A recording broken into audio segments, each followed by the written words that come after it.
Caesars. Okay. Yeah. It'll be not Little Caesars. Burger King. Burger King. Burger King pizza. Yeah. You ever had them? No. Dude, we have no percent quality is alright. Okay, so that's kind of the agenda for the rest of the semester. Like the best thing ever.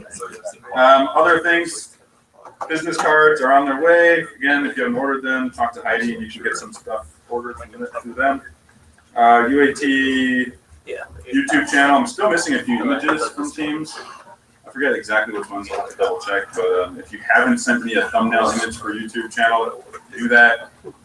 And then finally, like always, make sure you're doing your homework in the shells.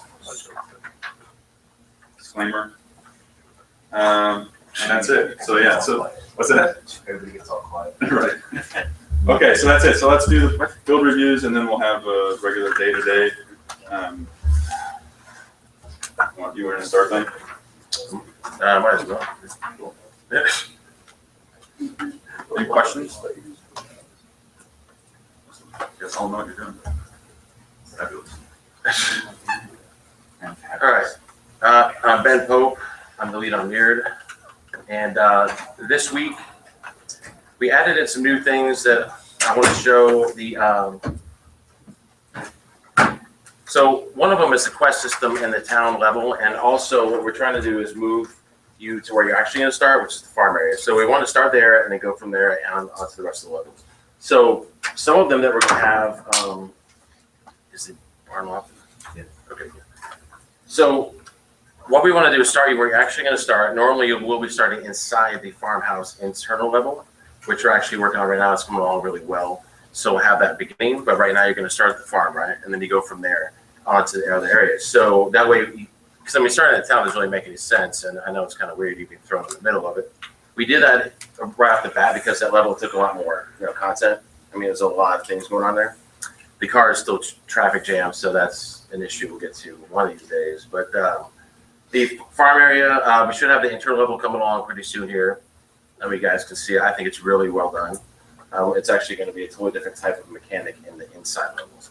And then the barn itself, we're going to look at what I want to do is try to have creatures or different things that like show you, hey, maybe there's something up there or something, something I need to go on to. So the barn will actually have a creature that will fly like a bat or a bird that will fly up into this, will fly off the screen, and we're going to have a ladder there trigger. So there's a ladder that's going to fall down the back. You'll be like, hey, what's that? Maybe I need to climb up that. So we are going to look at a couple new things. Climbing animation is one that we're looking at doing. So she will be able to climb up trees and other things, and then actually a ladder tool. So you'll be able to climb up into different areas. So one of them is going to be part of the quest system in the town. The mayor's house itself, there's actually a whole level there where you're going to be fighting a boss later. So that's one key area that she needs to explore and get into. Jumping too, I want to try to add that in because jumping is going to play a part in the Shadowhawk level to come later. And it's also going to play a part in some of the different areas. The barn itself is going to be the loft. We added in. So let's see if it looks.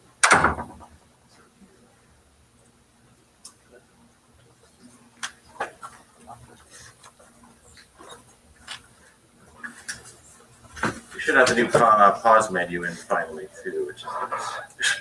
Fine.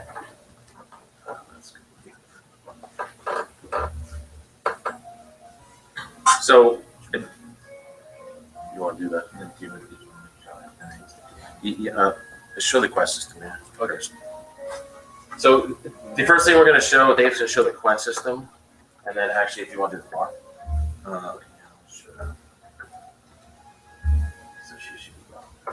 Okay, Shadow Lily's no longer there. She's not going to be there for a long time in the game until the very end. So I want to take her out for now. But this is actually the actual upstairs to the barn area.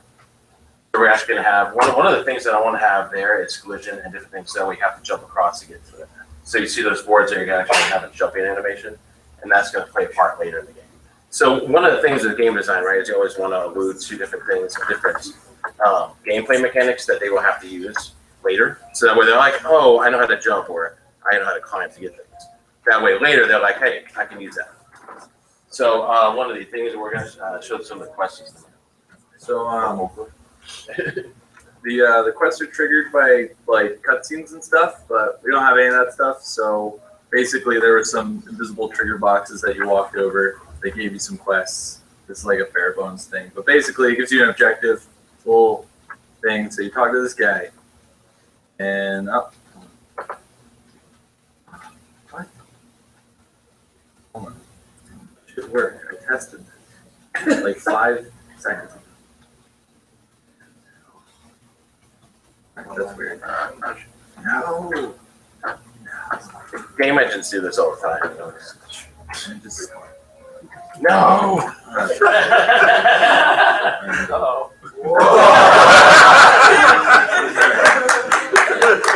That's a feature. It's a feature. The logo is magical. It just like runs and does whatever you want. So it'll work. That's what I was.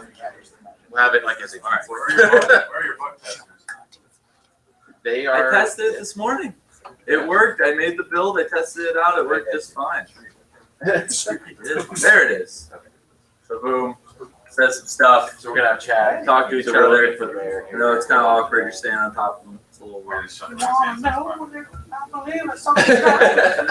So wrong. So he says some stuff, and then your thing's updated. So it tells you what to do next, and you go, and you talk to that guy, you talk to the other guy, and eventually it finishes, but it's a really long quest. As well as there's one last thing that I did that we're planning on putting in. Basically, the dolls now kind of have more of a purpose. Is when you collect 6 of them, your health bar goes up by like 1 heart, kind of Zelda style, but or pieces and balls or whatever. That's 3.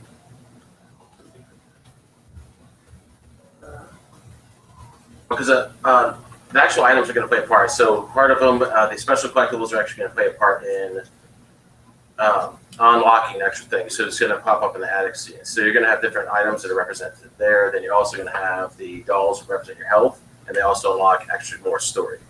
And then the gears as well unlock more story. So, and they also unlock the shield health too. Going to play part of it. So there's one up there. Then it'll have it. This is fine. There's a lot of running around. Alright. Put them all next to each other.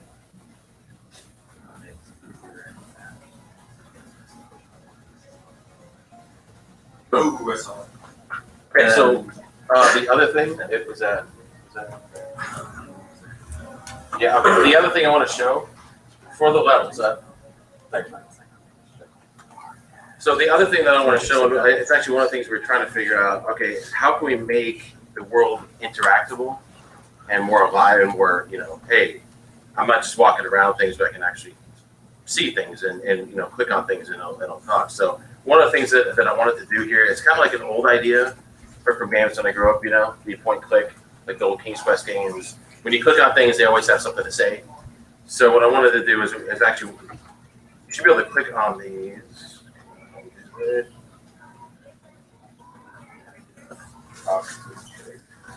Okay, so.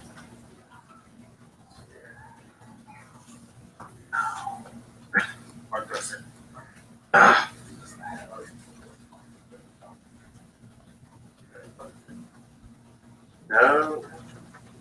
Okay.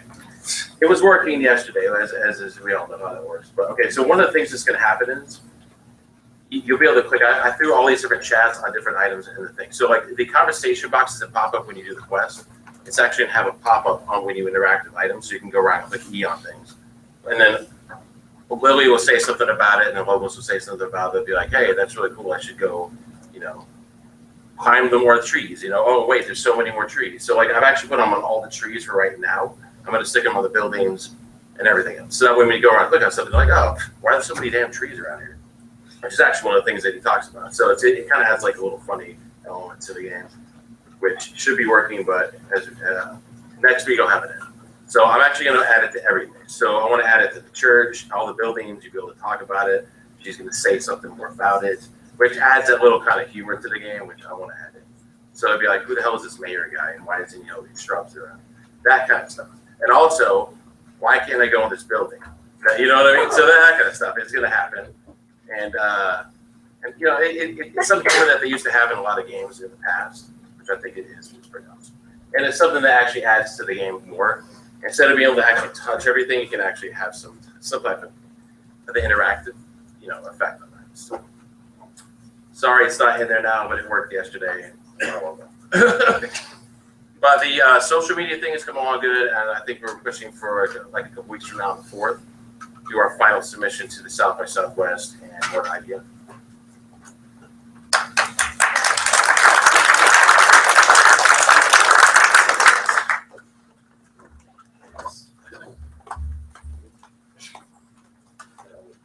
Hi, I'm Dylan Shepis, Project Week for Balloons, or Happy Skies.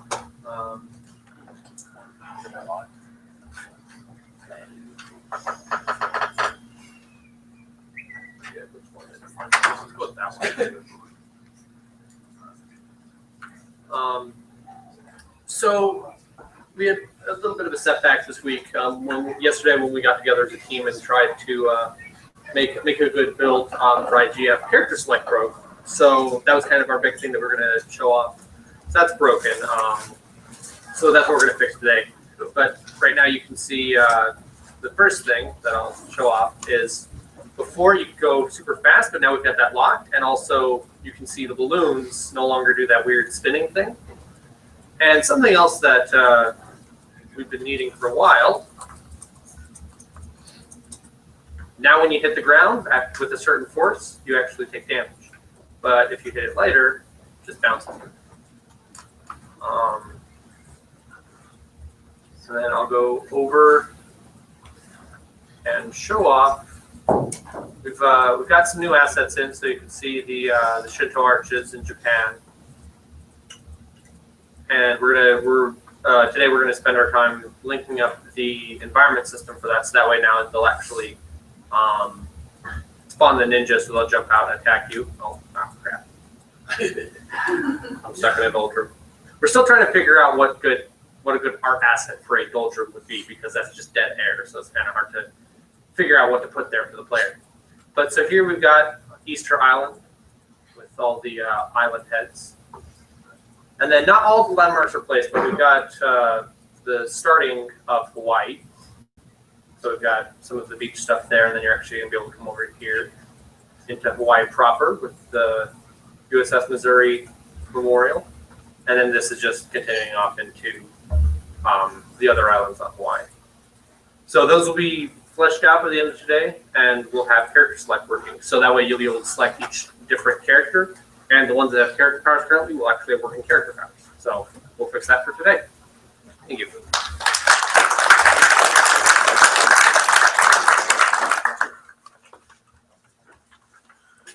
Hey everybody. So first things first, there are more changes that should be in this build, but because of some conflict issues, they didn't make it in this time. They will be there next week. Things like audio changes that are way improved. We just have to get some files sorted out. But what I can show is something else that we got that is, I think, one of my favorite changes, and something I've been trying to push getting into this game for a while, so I'm really happy it's in. It's sort of a runoff of an older thing, or the thing we showed last week. New title and map screen. Oh yeah, we did the new title and map screen. Were those not there before? No. Those were in for a while. Party. They should have been in for like 3 weeks. I thought it was 3 weeks ago. Anyway, so I don't know how many of you really have played RTS or are familiar with RTS terminology, but what we have right here, this blackness, is generally called the Shroud. And the Shroud exists to cover the map and obscure enemy movement. But the main thing it does is it also obscures the map. So what you do is when you explore the map, you get to see the terrain. But as you can see this darkness over here, that as you move away from the Shroud, it sort of comes back and covers things. That's the Fog of War. What the Fog of War does is it allows you to see the terrain, but not the enemy troop movements or building placement. So we now actually have that in the game now, where you have the Shroud, where you can explore the map, and then you have the Fog of War, which will obscure enemy movements even after you explore the map, as long as you don't have sight lines, which makes sight lines very important, which is part of why we have planes. It's a big amount of RTS. It's a big part of RTSs is keeping sight lines and keeping this. It encourages a lot of strategical movement. So us having this in there now is a big deal. Not anymore. But as you can see, as you know, these units die, if you lose sight lines, the Fog of War slowly creeps in, and you can't really see anything that's going on in here anymore. Slowly creeping in. I don't know if it's very visible on the. Yeah. So that's our big change for this iteration. As I said, there were some audio changes that haven't made it in due to some file conflicts and things that needed to be resolved this morning. That should be done in the first, honestly, hour that we're here. I can't imagine it taking too much longer. And some scene changes that we haven't been able to show because right now we have some issues. When Fog of War is not implemented, it drops frame rate dramatically. So once we get that done, we should have a lot more show and it'll be a lot better. Thank you.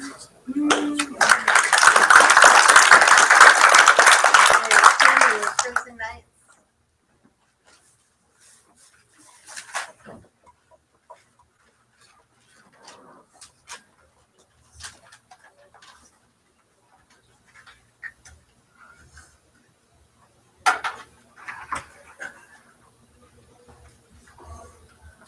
All right, so for this week, we have quite a bunch of features that are kind of now being built. So they just need to be a little bit more fleshed out, but we now finally have PvP working. All 4 players can hurt each other. And there's also the crawl mode is actually working, so now we can actually also have a player go in and go through. We also have customizable characters actually working, so we can change to different colors. So first off, I'll show the colors.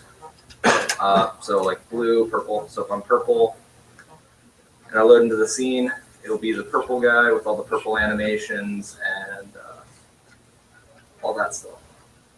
So plays the purple, and it also changed the UI, which actually I'll show off in the next thing. So basically now there's also a UI. So the UI will actually appear with the color for your player, and then also it'll appear for however many people there are. So let's do crawl. Yeah, crawl.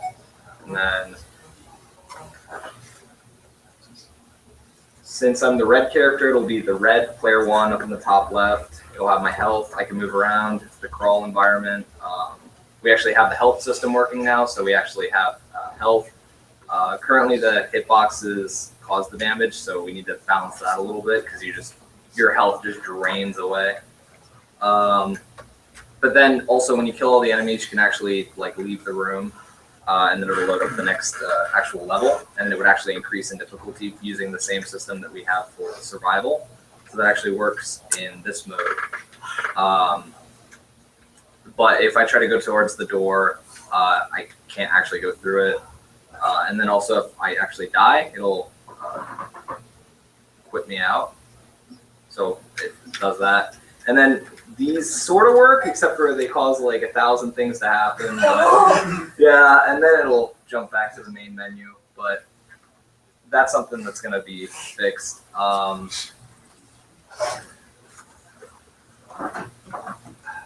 There. Oh, yeah. We have actually a pause menu, too. So now when you're playing the game, it'll actually pause.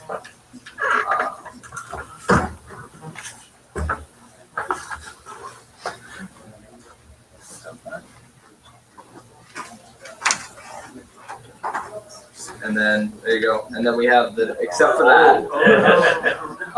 But then we actually have the different buttons. And quit will return to the main menu, but then options will actually bring up all the stats and stuff. We actually have a stats system too, so it says the total number of kills you have, the number of hairy spiders, the number of skeleton kills, and so on, and it tells you all the different ones, and it'll record those and save them throughout your entire time playing the game. So you can like check your stats over the course of you playing it. And those are the biggest things for this week. So yeah, thank you.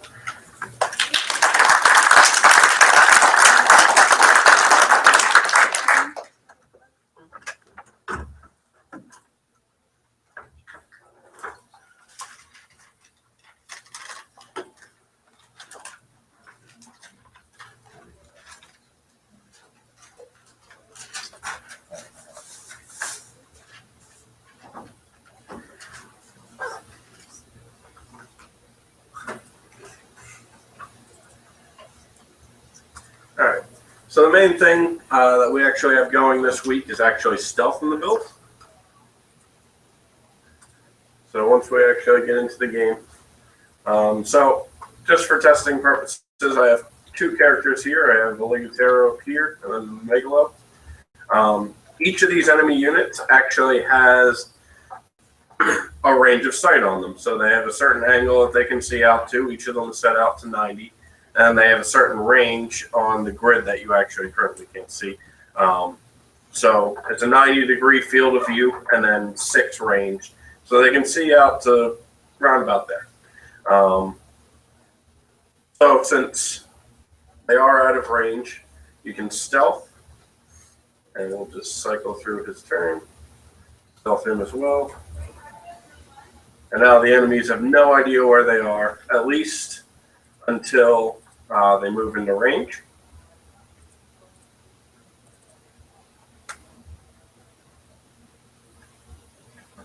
That's weird. It should have thrown up a little debug text just saying, "Oh, I can see you now."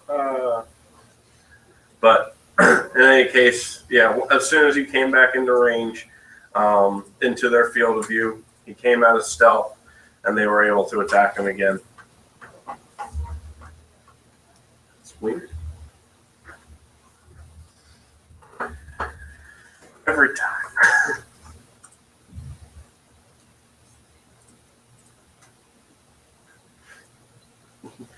Alright. Not sure why it's not coming out of stealth right now. It was literally just working. But, you know, that's the story of today. So, yeah. But this has seemed to be a little temperamental. So, but yeah, actually adding the stealth into the game is going to allow us to do a whole lot of things. But every time they shift where they're facing, their field of view updates, so I don't slowly have the entire map filling up with space the enemies can see. And that's really about it. Thank you.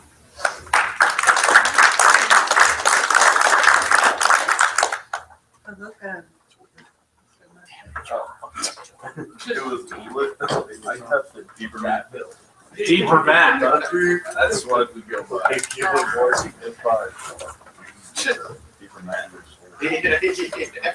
All right, so Justin's bringing in the art build.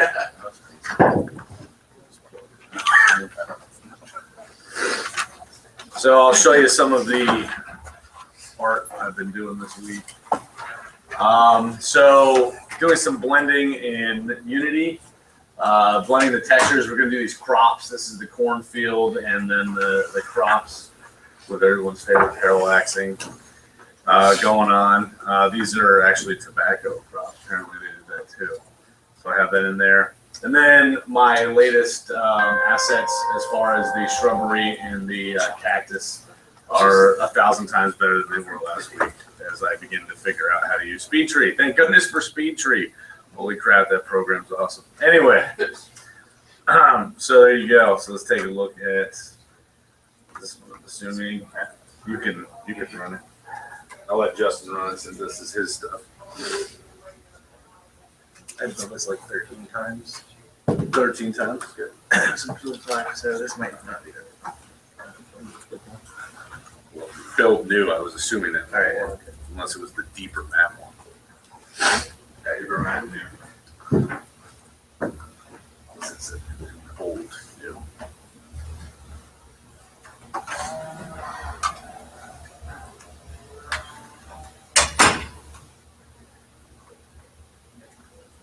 All right, so I have most of everything in a little temporary placement for the farm, where the farm's going to be.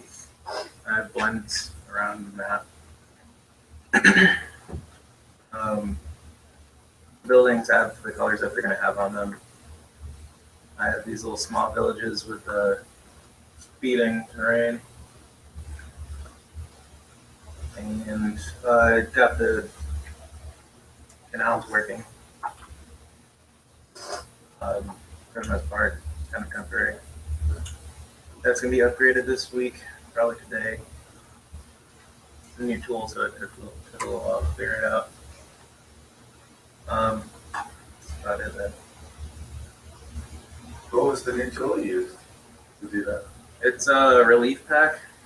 It's kind of the same thing that he was using, or Marco was using for the terrain, the painting. Well, yeah, so we're basically just combining some of that art assets and stuff that I was doing. We're going to put it in here. Justin's basically our lead level designer. He's the one who's created all this. In fact, I actually found a program called Pro Builder in Unity that lets you model in Unity, and he modeled all that stuff out in Unity. Never even went into Max. So that's actually, for anybody who's interested, it's free. They have a paid version, but the free one's sufficient enough. And as you can see, it's got quite a bit of content in there, just modeling them. So the buildings have the textures on them or not? Yeah. Building up textures on it right now. I have to fix the scaling of it, like the tiling, but other than that. Well, artwork looks a little different when you're really far away from it. So Yeah. we have to play around with the scaling and the intensity of the normal map so things pop out a little bit. But that's why I was doing up close versions of all my art, because it looks good there. And then you back up, you're like, oh, it looks like crap again. Yeah. So How far then are you going to back out? It's only going 100 feet in the air. This might be a little bit higher because, again, the new tool, it's really difficult. yeah, well, that's not anything set in stone yet. But yeah, it is going to be from an aerial view. He doesn't necessarily want us to walk around on the ground, but it does help if we find a medium area, right, in between too high and too close to the ground, then we get the detail that we have in the scene.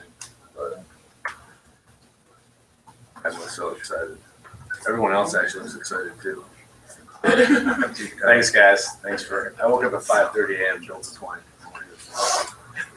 Cool, we're done. Odyssey.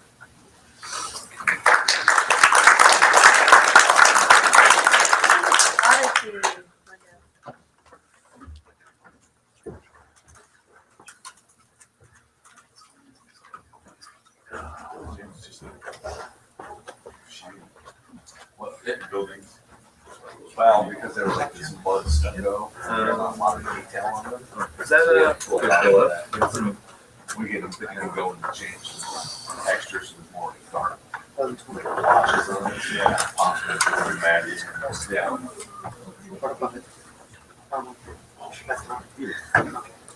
all right? I'm just. Yeah, it's extracted to another folder. Photo. Yeah. Yeah, well, here's that. So, my name is Harlan, project lead for Project Oddity, and currently we're just polishing up Act 1. We just got to implement the rest of the updated textures, currently able to talk to folks, and we got the inventory system up, I believe. Yes, we just got to collect items later. And then we can even dive, but I do believe currently we do crash the game doing so. It partially works. It clears your inventory, that works, but does not return your position.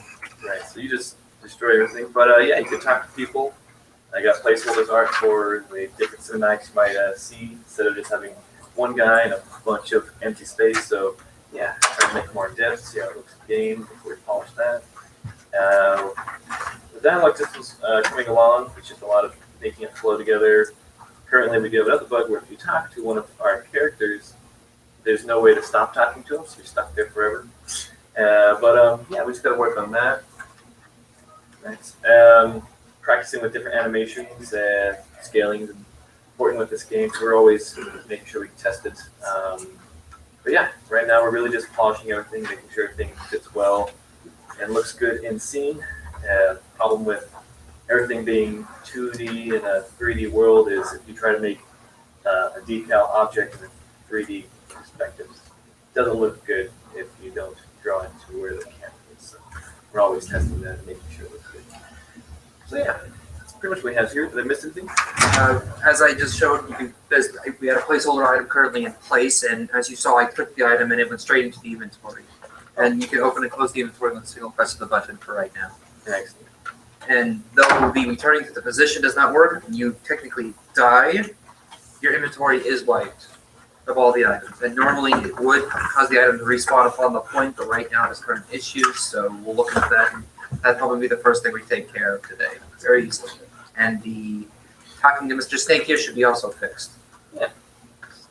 Simple logic like that. So, yeah, that's pretty much it. We just got to keep finishing and polishing and getting the current system. So yeah, that's it.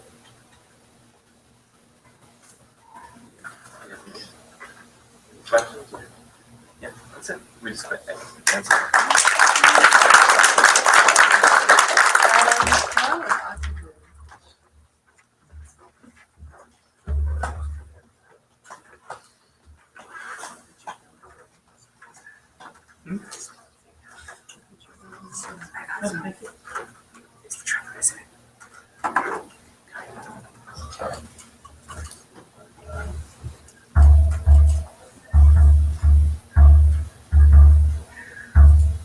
Right, so we do still have the same bugs in this scene, so we'll just skip this one. Nothing's changed here.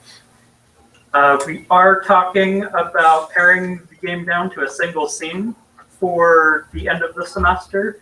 It is likely to be this one or the next one I'm going to show because those two have the most detail at this point. This one has a lot of nice lighting going on. Has an actual lighting is almost impossible to see up here. Oh wow. Well, it looks really nice on my screen. I'll put it that way. I can see things. Yeah, it is a pretty dark game. That's something to think about too when you do your presentations, like especially on the 11th. You might want to just tweak some things in game for the video.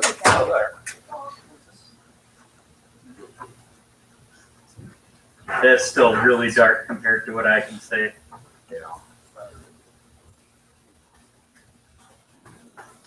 Here's the next scene. This is another one that we are considering. This has a lot of stuff in it. It also has the enemy AI in it, but yeah, let's not go that way. But she can't see the player right now. So she just sort of like walks right on by.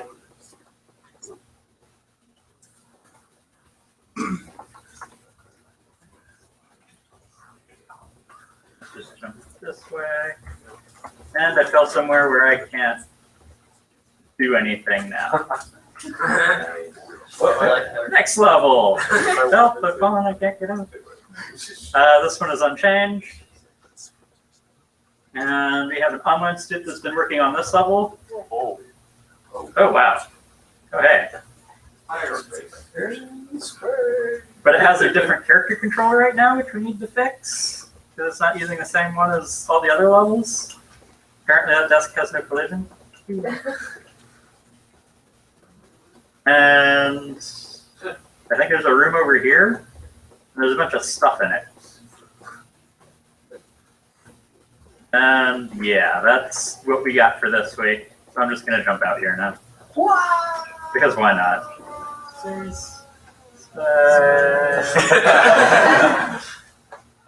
I don't think gravity works like